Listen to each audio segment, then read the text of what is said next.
Hi guys, and welcome to another Memory Corner, where I take a look at some of the games I played when I first started reviewing. Only now I've added a bit of commentary. Today we'll be reviewing Horizon Chase Turbo. Released in 2018, it is a thrilling retro arcade racing game inspired by the classic racing games of the 90s. There are 3 modes to play around with: World Tour, Tournament and Endurance. World Tour sends you around the globe racing in different countries and cities. There are 12 venues in all to race around. Tournament throws you into a sudden death race of 4 stages. There is no restarting or saving during these races, and after each race you are awarded points for your finishing place. There are 3 difficulty levels to try, and within each difficulty level is a set number of races you must complete.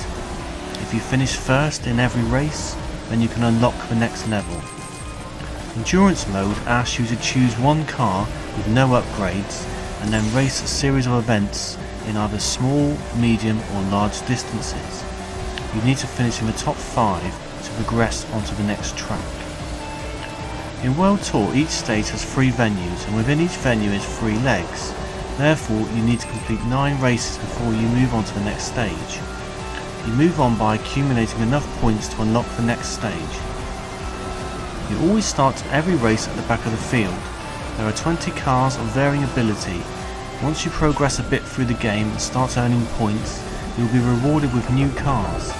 When you accumulate with 5 or 6 cars, you start to notice the difference in ability between them. Each car has a top speed, handling, nitro, fuel and acceleration score. These stats can be useful in planning which car is of best use in certain races.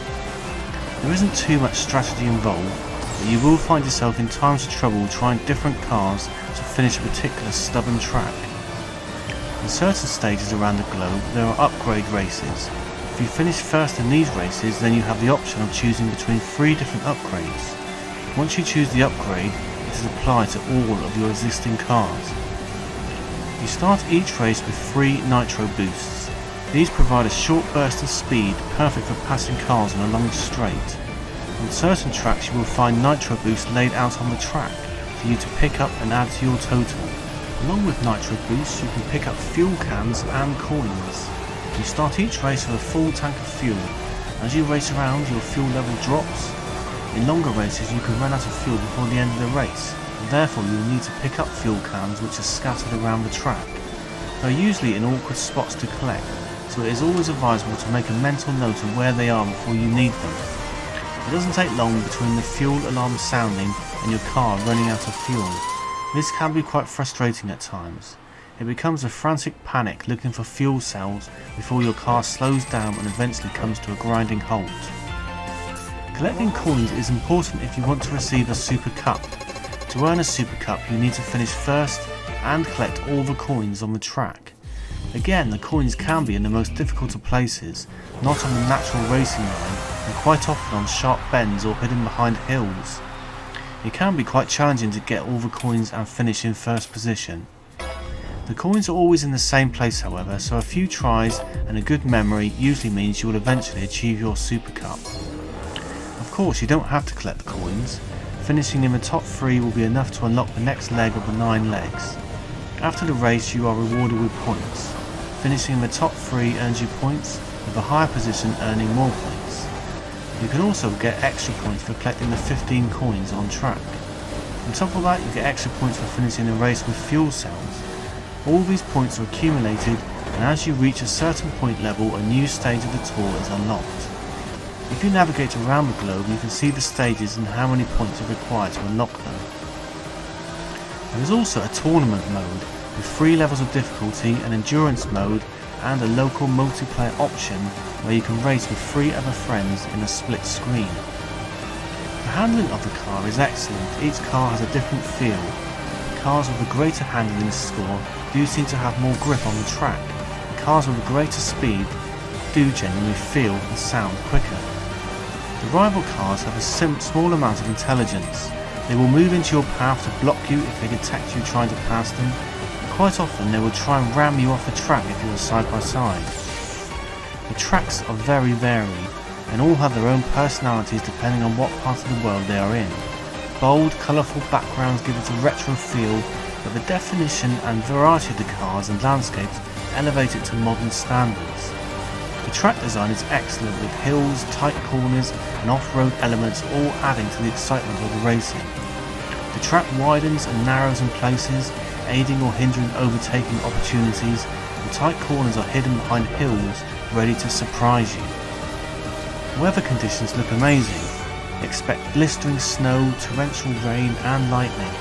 Conditions have a slight effect on handling. Races take part at all times of the day and night.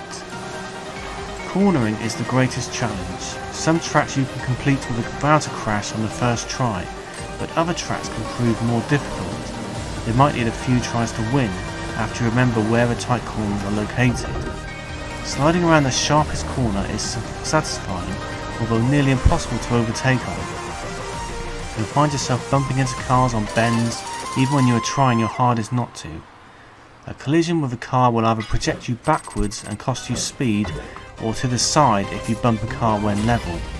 If you misjudge a corner and hit the side barrier, your car will flip and roll, but then you'll be able to continue racing. It's done in such a way that the action is never interrupted. The pace of the racing is fast, and when you race on a track with lots of hills and corners, it feels like a roller coaster ride. The game is very addictive. It's not too difficult to attain a podium finish, but it's certainly more challenging trying to gain first place or grabbing the Super Cup. As you progress through the tour, races become more difficult, and you will need more powerful cars to compete with the best. There is an excellent pulsating soundtrack throughout. It never gets boring and adds to the excitement of the racing. There are a few different tracks to listen to and enjoy. The sound effects are good also.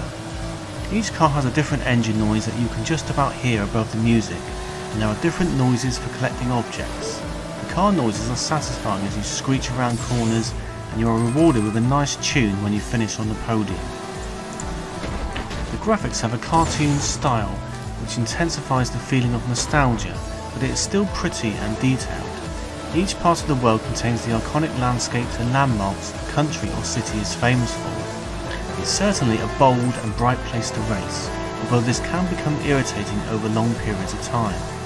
The cars are well drawn and the tracks are clear and precise even at high speeds. Horizon Chase Turbo is a frantic, fast-paced arcade racer with hours and hours of content to enjoy.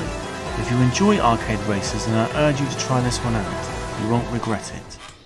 Okay, that's all now for my special section on memory lane games. My next review will be for My Brother Rabbit, a puzzle and point and click adventure from Artifacts Monday, set in a surreal world that mixes reality with a child's imagination. If you're interested in that one, please click the notification bell, and if you enjoyed this video, please leave a like and subscribe. Thanks, and see you soon.